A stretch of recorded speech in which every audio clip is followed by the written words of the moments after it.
Good morning student.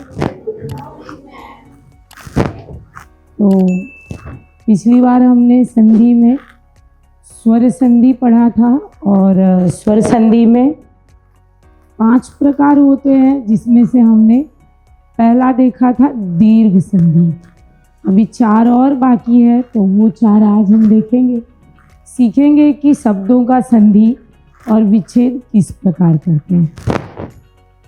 तो दूसरा है, यहाँ देखो ख डाला है, गुण संधि। पहला क्या था? दीर्घ संधि था।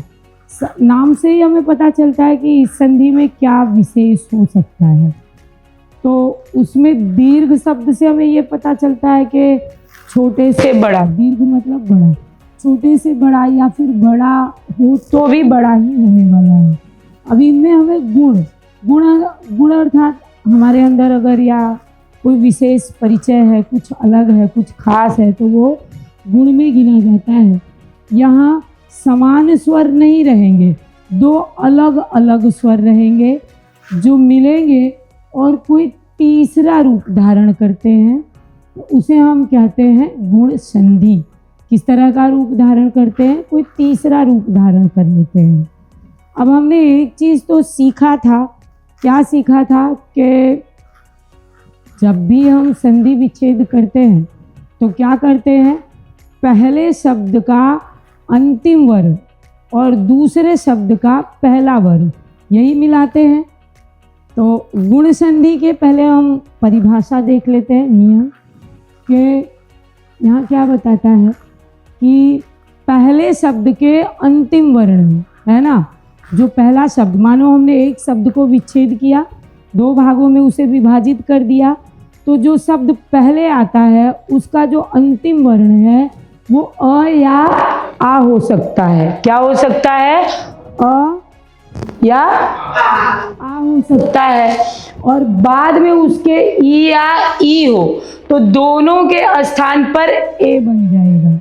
मतलब पहले शब्द के अंतिम वर्ण में अ भी हो सकता है और आ भी हो सकता है, और जो दूसरा शब्द है लास्ट वाला, उसका पहला वर्ण ई हो या फिर बड़ी ई हो, अ और ई मिल करके ए का उच्चारण करेंगे। किसका उच्चारण करेंगे? ए का उच्चारण करेंगे। उसी तरह से बच्चों पहले वाले में अ ही हो, लेकिन बात यहाँ दूसरे शब्द की हो रही है कि दूसरे शब्द का पहला वर्ण ऊ या फिर बड़ा ऊ हो सकता है। तो जब ऊ और बड़ा ऊ होगा तो दोनों के स्थान पर ओ बन जाएगा। हमको क्या विशेष देखना है? दूसरे शब्द का पहला वर्ण। क्या विशेष देखना है? दूसरे शब्द का पहला वर्ण। यहाँ दूसरे शब्द का पहला वर्ण ई अथवा तो बड़ी ई होगी तो ए का प्रोनाउंसिएशन हो जाएगा। यहाँ ऊ अथवा तो बड़ा ऊ होगा तो क्या बन जाएगा बच्चों? ओ बन जाएगा। ठीक उसी प्रकार से अगर दूसरे शब्द के पहले स्थान पर री आता है तो वो अर हो जाएगा। ये 3 रूप धारण किया, 3 अलग अलग स्वर के मेल से। पहले तो अ, दूसरे शब्द का पहला वर्ण क्या बनेगा? ई हो, ऊ हो या फिर री हो, तीनों मिल करके एक अलग अलग स्वर धारण करेंगे। अ और ई मिलेंगे ए, अ और ऊ मिलेंगे ओ, और री मिलेंगे तो अ और री मिलेंगे तो अर। परिभाषा समझ में आया? ये यहाँ पे कुछ नियम है बच्चों और कुछ एग्जाम्पल दिए गए हैं। नियम, परिभाषा तो हमने समझ लिया है कि कहाँ कौन सा वर्ण आएगा और दोनों मिलकर के क्या बनेंगे। तो नियम दिया है अ प्लस ई इज इक्वल टू ए। अ मिला और छोटी दोनों लघु स्वर हैं, अ और ई दोनों मिलकर के यहाँ क्या बने हैं? ए। उसी तरह से अ प्लस बड़ी तो भी क्या बना बच्चों? ए। आ प्लस ई, यहाँ क्या आ गया? इसलिए यहाँ क्या बना? अय। क्या बनेगा? अय। यहाँ भी आ है, आ प्लस ई, यहाँ भी बड़ा है, तो आ प्लस ई इज इक्वल टू अय। मतलब यहाँ दीर्घ ही आ जाएगा। उसी तरह से ऊ का यहाँ एग्जाम्पल दिया अ प्लस ऊ तो ऊ, लेकिन अगर यही आ प्लस ऊ रहेगा तो औ, है ना। जब दीर्घई स्वर आएगा तो वहाँ बड़ा रूप धारण करेगा। जैसे अब यहाँ नर प्लस इंद्र तो क्या बन गया, नरेंद्र। अब हम बड़ी आसानी से देख सकते हैं कि नर, र शब्द में हमें क्या मिल रहा है, र शब्द में हमें क्या मिल रहा है, अ मिल रहा है। और ई शब्द में हमें क्या मिल रहा है, इंद्र शब्द में हमें क्या स्वर मिल रहा है, ई, डायरेक्ट ई। तो अ प्लस ई इज इक्वल टू ए। क्या बना यहाँ पे, ए बन गया है ना। किस चीज का उच्चारण हो रहा है, ए का हो रहा है, नरेंद्र का। अगर हम इन दोनों को मिला करके ए का उच्चारण नहीं करते हैं तो वो क्या बनेगा, नरेंद्र। क्या बनेगा, नर इंद्र बनेगा। तो यहाँ नरेंद्र नहीं है बल्कि क्या है, नरेंद्र है। और वो नरेंद्र कैसे बनता है, अ और ई मिल करके ए बन जा रहे हैं, तो वहाँ क्या बन रहा है, नरेंद्र। ठीक उसी तरह से कमल प्लस ईश क्या बन रहा है बच्चों, कमलेश। तो ल में क्या मिल रहा है हमें, ल में अ मिल रहा है, और ईश में क्या मिल रहा है, बड़ी। तो यहाँ हमने अ पाया डायरेक्ट प्लस यहाँ बड़ी, और इज इक्वल टू क्या बन जा रहा है, यहाँ ए बन रहा है ना। ये रहा ल पे ए का मात्रा लगा हुआ है, तो ये क्या बन रहा है, ए बन रहा है, अ प्लस बड़ी तो ए। अब यही आ रहेगा तो यहाँ क्या बन जाएगा बच्चों, बड़ा ए की मात्रा लगेगी, यथेष्ट होगा, वहाँ यथेष्ट है। थोड़ा सा और आगे चलते हैं, सारे एग्जाम्पल लगभग एक ही जैसे हैं। थोड़ा सा दीर्घ वाले शब्दों को देखते हैं। यहाँ देखो महा प्लस ईश्वर, तो यहाँ क्या होगा, महेश्वर। यहाँ एक ही मात्रा लगी है लेकिन यहाँ क्या आ जाएगा, अय आएगा, यहाँ होगा महेश्वर। तो उसी तरह से अ प्लस उ, तो ओ की मात्रा लगी है, लेकिन अगर यही आ होगा या बड़ा ऊ होगा, दूसरे शब्द के पहले वर्ण का जो है उतना मीनिंग नहीं होगा जितना पहले शब्द के अंतिम वाला जो वर्ण है उस पर ज़्यादा फोकस करना है। क्योंकि बच्चों अगर यहाँ आ है तो यहाँ दीर्घई आ जाएगा, और अगर यहाँ दीर्घई है तो वहाँ दीर्घई आए ऐसा जरूरी नहीं है। समझ रहे हो, अगर यहाँ ए है तो यहाँ ए ही रहेगा, लेकिन अगर यहाँ आ है तो यहाँ ए आराम से बन जाएगा। समझ में आया। पहले शब्द के अंतिम वर्ण में दीर्घ होता है तो यहाँ शब्दों पे कौन सा मात्रा लगेगा, दीर्घई। और अगर पहले शब्द के अंतिम वर्ण में ह्रस्वई है अर्थात के छोटा स्वर है तो वहाँ क्या लगेगा, मात्रा छोटा लगेगा। यहाँ बड़ा छोटा है उसका कोई अर्थ नहीं है उसमें कि नहीं। अगर यहाँ जैसे मान लो यहाँ ओ है या फिर यहाँ औ है, यहाँ ए है, तो वहाँ भी बड़ा आएगा ऐसा जरूरी नहीं है। क्योंकि हमने पहले में क्या देखा, दीर्घ वाले में अ प्लस आ तो भी आ ही बन रहा था, है ना। तो कहने का मतलब है कि जो दूसरा शब्द आता है उसके पहले, तो यहाँ जो है दिया है अ प्लस उ, तो यहाँ क्या बनेगा बच्चों, ओ बनेगा। या फिर अ प्लस बड़ा ऊ हो तो भी ओ ही बनेगा। जैसे यहाँ दिया है जल प्लस ऊर्मी, तो क्या बन जा रहा है, जलोर्मी। कैसे बन रहा है, देखो यहाँ दिया हुआ है। तो हमें जल में क्या मिल रहा है, अ प्लस सीधा सीधा यहाँ बड़ा ऊ है, अ प्लस ऊ इज इक्वल टू ओ। हमें ल पे किसका मात्रा मिल रहा है, ओ का। ठीक उसी तरह से गंगा प्लस उत्सव, तो यहाँ भी देखो आ दिया है, और यहाँ ऊ है, आ प्लस ऊ, तो यहाँ गंगोत्सव, ओ की मात्रा यहाँ भी है। ठीक, दया प्लस ऊर्मी, तो यहाँ भी वही है, आ प्लस ऊ, तो मतलब कुल मिला के यहाँ हमने क्या देखा, ओ ही बनने वाला है ना। उसी तरह से और अ प्लस री, तो और क्या दिया है, राज प्लस ऋषि, राजर्षि। उच्चारण में यहाँ अलग अलग करके हमको नहीं दिखाई देगा, लेकिन हमें उच्चारण से पता चलता है। जैसे राजर्षि, अर्षि, क्या मिल रहा है हमें उच्चारण में, अर्षि, अरि।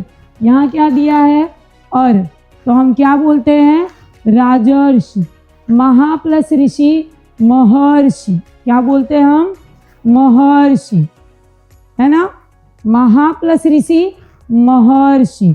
तो महर्षि शब्द में अर का उच्चारण मिल रहा है, सुनाई दे रहा है, और महर्षि, अर्षि, क्या समझ में आ रहा है। तो यहाँ जो है सिर्फ उच्चारण दिखाई देगा। दूसरा वृद्धि संधि, अभी जो हमने देखा वो था गुण संधि, और ये है वृद्धि संधि। वृद्धि संधि भी बच्चों दीर्घ संधि की तरह है थोड़ी, इसमें भी बड़ा ही बनता है। इसका जो है परिभाषा, जब अ या आ के बाद ए या ए हो तो दोनों के स्थान पे ए बन जाता है। जैसे हमने गुण में देखा, अ और ई मिल करके ए बने, यहाँ अ और ए मिल करके बच्चों उसका दीर्घई रूप बड़ा ए बनेगा। क्या बनेगा, ए। तो ये मेल खा रहा है ना दीर्घ संधि से, उसमें भी बड़ा बनता था, यहाँ भी बड़ा ही बनेगा। पहले शब्द के अंतिम वर्ण में अ या फिर आ होगा, दूसरे शब्द के पहले वर्ण में ए या फिर अय होगा, लेकिन परिणाम इसका क्या बनेगा, अय बनेगा, ए नहीं बनेगा, या फिर कोई और रूप नहीं धारण करेगा। तो ये दोनों के स्थान पे बच्चों अय बन जाएगा। यदि ओ या अ हो, पहले शब्द के अंतिम वर्ण में हमें कोई परिवर्तन नहीं करना है, पहले शब्द का अंतिम वर्ण अ ही रहेगा। दूसरे शब्द के पहले वर्ण में यदि ओ हो या अ हो, ओ हो अथवा तो अ हो, तो बच्चों दोनों के स्थान पर अ बन जाएगा। मतलब दीर्घ रूप ही धारण करना है, बड़ा ही बनना है। समझ में आ रहा है। हमें किसको देखना है, दूसरे शब्द का पहला वर्ण। यहाँ कुछ नियम दिया है, नियम देखते हैं और कुछ उदाहरण दिए गए हैं। यहाँ देखो नियम दिया है, अ प्लस ए इज इक्वल टू अय, मतलब बड़ा बन गया यहाँ पे। तो कैसे दिया है, एक प्लस एक, तो इज इक्वल टू एक है। क्या दिया है यहाँ पे, एक प्लस एक, और क्या बन गया है, एक का एक। यहाँ आ गया ना ए की मात्रा, कैसे आया ए की मात्रा, अ और ए के मिलने से, किसके मिलने से आया है, अब देखो क से हमें किसका स्वर मिलता है, अ का, प्लस को सीधे सीधे उतार दिया हमने, यहाँ सीधा ए स्वर ही दिया है। तो अ और ए मिल करके क्या बन गए, यहाँ ए की मात्रा, अर्थात कि क्या बना बच्चों, ए बना ना, ए बन गया। यहाँ अ है, यहाँ ए है, लेकिन दोनों मिलकर क्या बन गए, बड़ा स्वर धारण किया।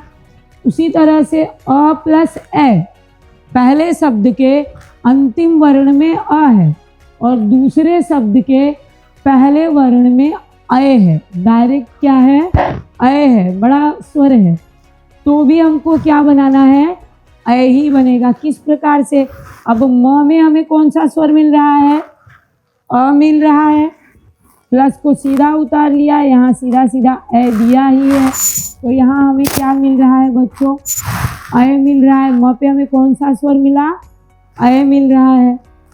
आ प्लस ए है, मतलब पहले शब्द का दीर्घ है, दूसरे शब्द का ह्रस्वई हो तो भी ए ही बनेगा। जैसे हमने दीर्घ में किया था, अ प्लस आ हो तो भी आ, आ प्लस अ हो तो भी आ, तो ठीक यहाँ आ प्लस ए है। अब यहाँ सदा, सदा दा में हमें कौन सा स्वर मिलता है? इसका उच्चारण है आ।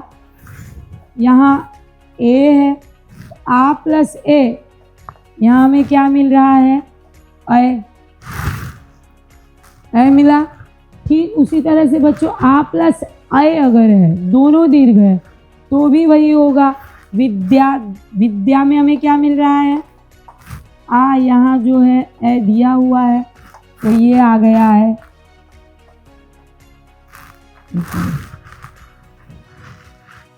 समझ में आ रहा है? वृद्धि और दीर्घ दोनों एक दूसरे से मिलते हैं। फर्क बस इतना है बच्चों दोनों में कि दीर्घ में क्या होता है? समान वर्ण होते हैं, समवर्ण होते हैं। अ है तो दूसरे शब्द में भी अ या आ रहेगा, पहले शब्द में भी अ या आ रहेगा। पर इसमें क्या होगा? स्वर बदल जाता है। ऐसा नहीं है कि पहले में अ है तो दूसरे शब्द में भी अ रहेगा, दूसरे शब्द में ए भी रहेगा, लेकिन उसका रूप कौन सा आएगा? दीर्घ वाला अ। समझ में आ रहा है? आ प्लस ए इज इक्वल टू ए। वृद्धि चल रही थी हमारी। तो बच्चों जैसे हमने अ और ए का ए किया, उसी तरह से अ और ओ का अ हो जाएगा। अब यहाँ देखो अ है, पहले शब्द के अंतिम वर्ण में क्या है? अ है। पहले शब्द का अंतिम वर्ण ये रहा। म से हमें क्या मिल रहा है? अ। यहाँ क्या है? ओ है। और बन क्या रहा है? औ बन रहा है। म पे कौन सा है? औ का है। यहाँ भी अ है और यहाँ ओ है, लेकिन उच्चारण औ का हो रहा है। यहाँ सीधा सीधा आ प्लस ओ है औ, और जहाँ बच्चों आ प्लस औ होगा वहाँ भी औ होगा। सेम दीर्घ की तरह है। अब यहाँ आ प्लस हा में हमें क्या मिल रहा है? आ, यहाँ ओ है, दोनों मिलकर क्या बन गया? औ। यहाँ क्या दिया है? अ दिया है। र में क्या मिल रहा है? अ मिल रहा है ना, वीर। र, इसका उच्चारण सुनाई दे रहा है अ। अगर यहाँ आ होता वीरा, वीरा, तो क्या सुनाई देता? आ। लेकिन यहाँ वीरा नहीं है, यहाँ क्या है? वीर है, वीर अ। तो यहाँ किसका उच्चारण है? अ का। अ प्लस औ, क्या आ रहा है? औ। लेकिन यहाँ क्या बनेगा? औ ही बनना है। आ प्लस औ दिया है यहाँ पे महा, ये रहा ना महा। देखो महा, आ से हमें क्या मिल रहा है? हा में हमें क्या मिल रहा है? आ। और यहाँ तो सीधा सीधा औ दिया है, तो ये क्या बन गया? औ। तो मिल रहा है ये दीर्घ से वृद्धि, और नाम से भी वही है, उसका भी वही मीनिंग है बड़ा, और इसका भी वही मीनिंग है। वृद्धि अर्थात बढ़ोतरी होना, दीर्घ अर्थात बड़ा। अब हमारा जो अगला स्वर संधि है वो है यण संधि। क्या है? यण संधि।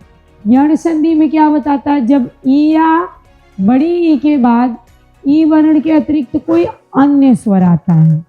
अभी तक तो हमने क्या देखा कि अ है तो ए आ रहा है, लेकिन यहाँ क्या बता रहा है कि ई या ई के बाद, मतलब कि जो आपका पहला शब्द होगा, जब हम शब्दों को विभाजित करते हैं तो हमें दो शब्द मिलते हैं, तो जो शब्द पहला होगा उसमें क्या होगा बच्चों? ई होगा। अभी तक हमने देखा पहले शब्द में क्या है?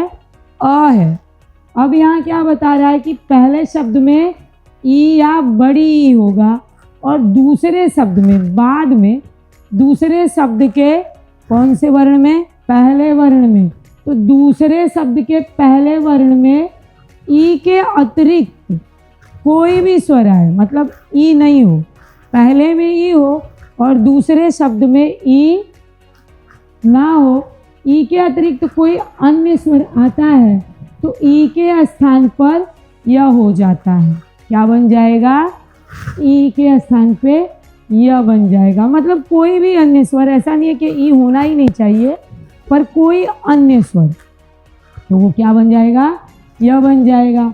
उसी तरह से ऊ या बड़ा ऊ के बाद छोटा ऊ के अतिरिक्त कोई स्वर आता है तो वो बच्चों क्या बन जाएगा? यहाँ पे ई के अन्य स्वर आता है तो वो ऊ व बन जाएगा। मतलब जो ई से बनेगा वो य बनेगा, जो ऊ से बनेगा वो व बनेगा। उसी तरह से री के बाद री के अतिरिक्त कोई भी भिन्न स्वर आता है तो वो र बन जाएगा। क्या बनेगा? य, व और र बनेगा। किस तरह से बनेगा? नियम देखते हैं।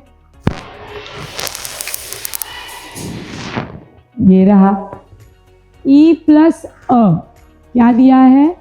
ई प्लस अ, मतलब ई के अतिरिक्त, क्या पढ़ा था हमने?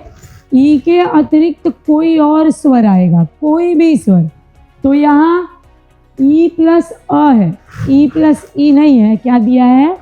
अ दिया है। तो e plus a is equal to y. यहाँ देखो अति में हमें कौन सा स्वर मिलता है? छोटी ही मिलती है। कौन सी ही है यहाँ पे? छोटी ही है। और यहाँ क्या है बच्चों? अ है। ई प्लस अ, यहाँ क्या बन गया? यह बन गया अत्यंत। अति प्लस अंत भी तो पढ़ सकते थे ना, अत्यंत। इसको हम अत्यंत तो बोल सकते थे ना, लेकिन अत्यंत कैसा शब्द होगा? गलत शब्द होगा। इसका शुद्ध शब्द होता है अत्यंत। क्या बोलते हैं? अत्यंत। तो ये अत्यंत बना कैसे? ई प्लस अ को मिला करके य बन जाता है, तो ये उच्चारण में अत्यंत कहा जाता है। यहाँ क्या दिया है? ई प्लस आ, तो ये भी में हमें कौन सा स्वर मिल रहा है? यहाँ सीधा सीधा क्या दिया है? आ। तो यहाँ हमको क्या मिला?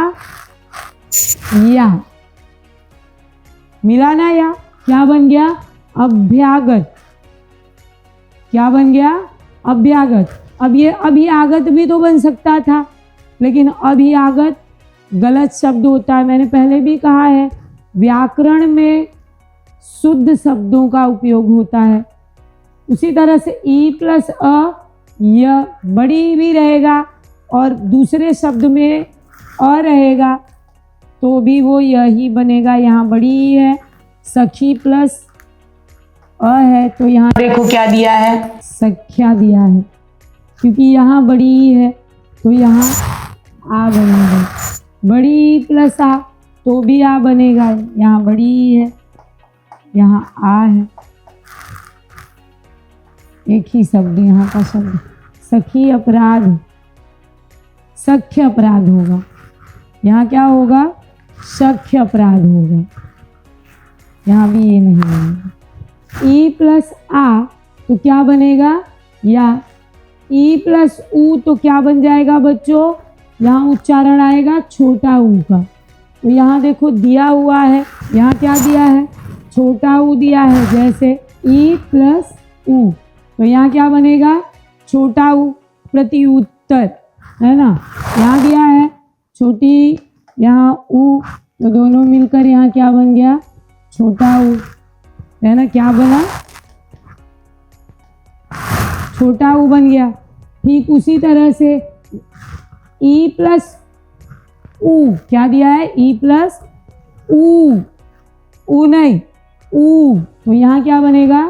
यू। क्या बनेगा? यू। तो यहाँ में क्या मिल रहा है? छोटी वी में कौन सा स्वर है? छोटी प्लस बड़ा ऊ, तो क्या बन रहा है बच्चों? ये रहा यू, है ना? यू नहीं यू। बड़ी प्लस छोटा ऊ, तो भी हमें यहाँ छोटा मिलेगा। नदी में हमें कौन सा स्वर मिल रहा है? बड़ी की छोटी? छोटी के बड़ी? बड़ी। तो नदी प्लस उद्यम क्या बन जाएगा? नदी उद्यम। यहाँ देखो आ गया छोटा ऊ। उसी तरह से बड़ी हो, बड़ा ऊ हो तो वहाँ क्या बन जाएगा बच्चों? बड़ा ऊ। इसके बहुत सारे एग्जाम्पल दिए हैं, बहुत सारे इसलिए दिए गए हैं ताकि आप कंफ्यूज ना हो कि ये कैसे बनता है। यहाँ ई और अ मिलकर के जो है यह बनता है, तो हमने आगे भी देखा। प्रत्यंग दिया है, सु प्लस ऊ का दिया है। जैसे पहले शब्द में, पहले शब्द के अंतिम वर्ण में अगर ऊ है, पहले शब्द के अंतिम में ऊ है और दूसरे शब्द का पहला स्वर अ है तो वो व बन जाएगा। हमने यह का देखा, ये व का है, तो ऊ और अ मिल करके क्या बन रहे हैं बच्चों? व बन रहे हैं। तो यहाँ पहले शब्द में क्या बताया हमको? ऊ दिखा रहा है।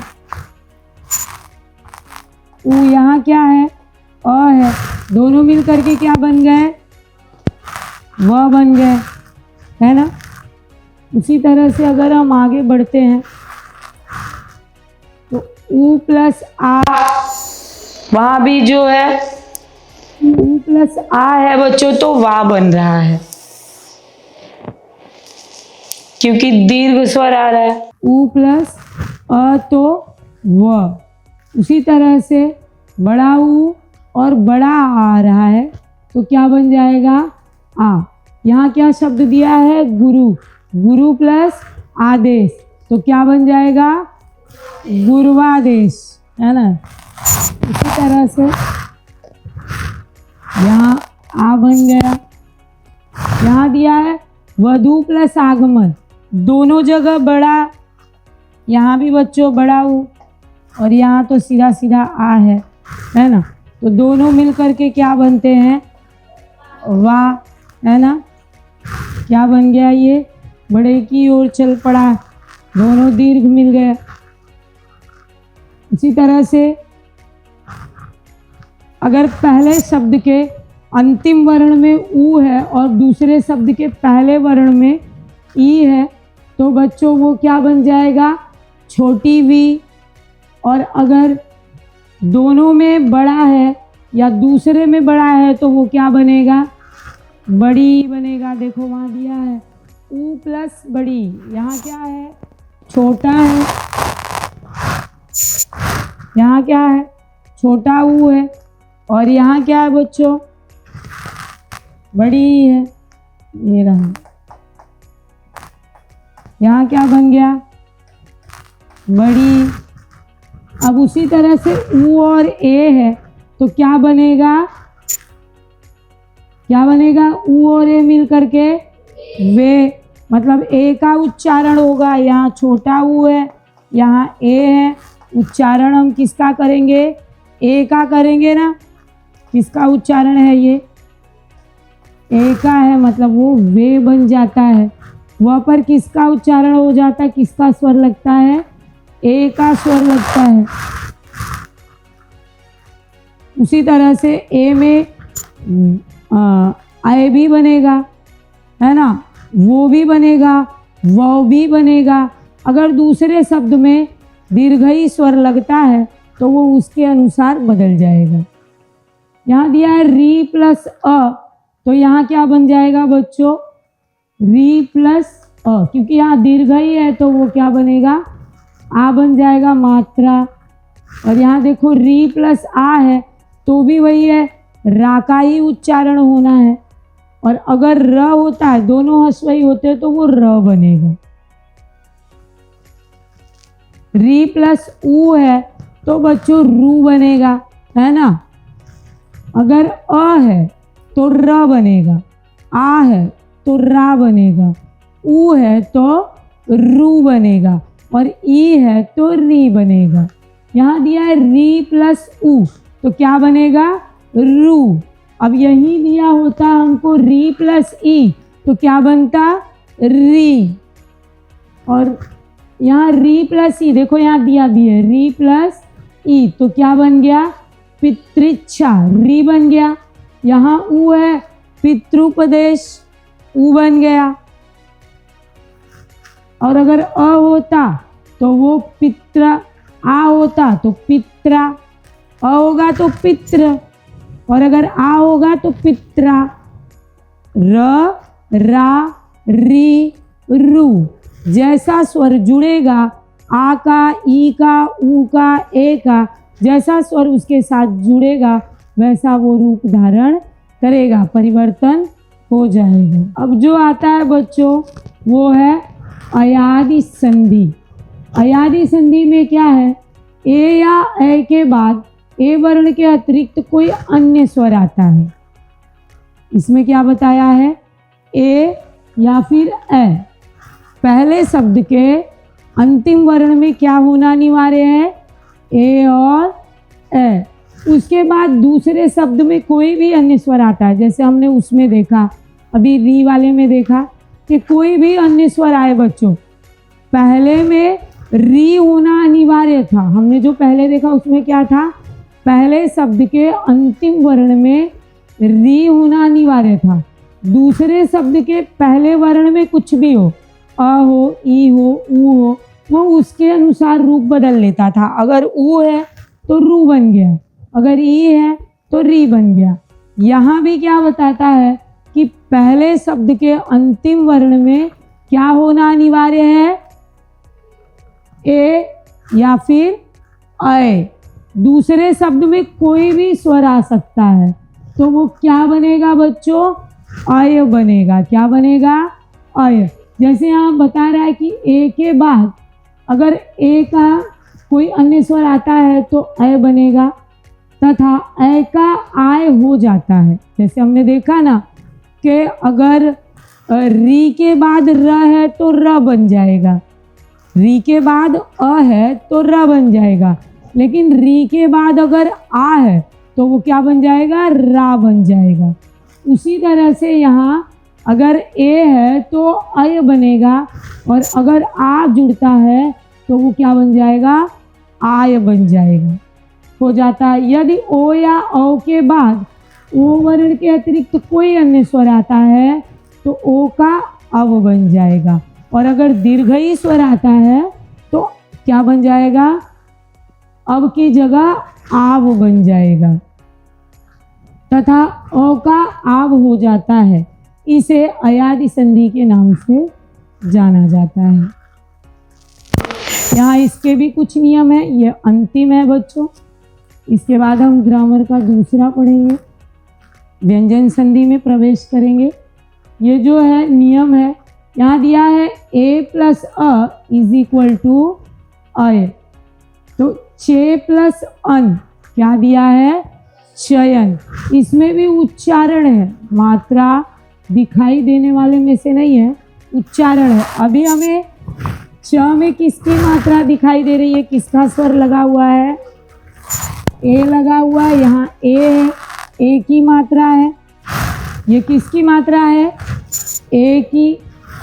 और यहाँ दूसरे शब्द के पहले वर्ण में कौन सा स्वर मिल रहा है हमें, अ। ए और अ मिल करके यहाँ क्या बन रहे हैं बच्चों, अय बन रहे हैं। क्या बन रहे हैं, अय। यहाँ देखो दिया है चयन, अय दिखाई नहीं देगा। इससे पहले भी हमने देखा था ऐसे स्वर जो दिखाई नहीं देते लेकिन उच्चारण में आते हैं। अब आप इसका उच्चारण करो, इस शब्द को क्या बोलोगे, चयन।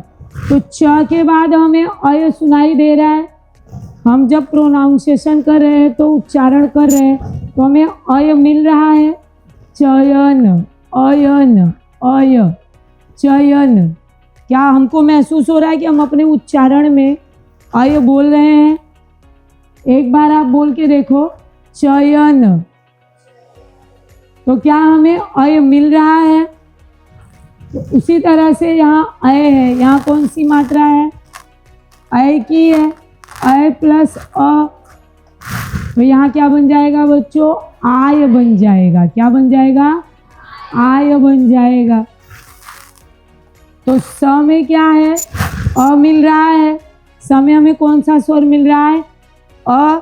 अब क्योंकि स में किसका स्वर लगा है, आ, तो ये क्या बन जाएगा, सायक। तो ये रहा हमारा आय, सायक। ये रहा आय। हमको क्या मिल रहा है यहाँ पे? आय, शायक। उसी तरह से आय प्लस छोटी तो आई, यहाँ देखो ए है प्लस ई है, तो यहाँ नाइक, आई, नायिका, आयिका है ना। अगर हम इसको न हटा दें तो ये क्या बन जाएगा? आयिका। तो ये क्या है बच्चों? नायिका। नायिका में अगर हम न शब्द हटा दें तो वो क्या बन जाएगा? आयिका। तो यहाँ क्या बन गया? आई। क्या बन गया? आई। उसी तरह से अ प्लस अ है तो वो क्या बनेगा? अब बनेगा। अब यहाँ देखो, यहाँ क्या है? ओ है, ओ प्लस अ। दूसरे शब्द के पहले वर्ण में अ है तो ओ प्लस अ, तो यहाँ हमने क्या देखा? अब देखा। अगर हम भ में हलंत लगा दें तो ये हम क्या पढ़ेंगे? क्या पढ़ेंगे बच्चों? हाँ, तो यहाँ हमें अब मिल रहा है। क्या मिल रहा है? अब। भवन, भवन। भ में कौन सा स्वर छुपा है? अ का। ओ प्लस ई, आ भी बनेगा, यहाँ दिया है। भो प्लस इश, भविष्य। तो भ में से अगर मैं भ का निकाल दूं तो हमें वो क्या सुनाई देगा बच्चों? अविष्य हो जाएगा। तो यहाँ हमने क्या देखा? अवि देखा। उसी तरह से अ प्लस अ का क्या बन जाएगा?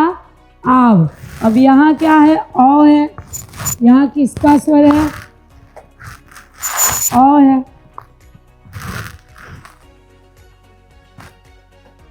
अ है, लेकिन यहाँ क्या है बच्चों? अ है। फिर भी दोनों क्या बनेगा? आव बनेगा। अगर ये प हम हटा दे तो ये क्या है? आव है। पावक है ना। ठीक उसी तरह से नौ प्लस इक, नाविक। अब अगर आप इसको सीधे सीधे पढ़ने जाओगे कि टीचर हम इन दोनों को जोड़े तो नाविक नहीं बनेगा। क्या बनेगा? नौविक बनेगा। लेकिन बच्चों ये संधि विच्छेद है, यहाँ औ को इसके नियम के अनुसार मिलाते हैं हम, तो अ प्लस ई क्या बन जाता है? आवी बन जाता है, जिसकी वजह से ये बन गया नाविक। अ प्लस छोटा उ तो आव, भ प्लस उक भावुक। बच्चों आज का जो है संधि विच्छेद यहीं खत्म हुआ। हमने स्वर संधि के 5 प्रकार देखे हैं, इसके बाद हम व्यंजन संधि देखेंगे। आज के लिए समाप्त।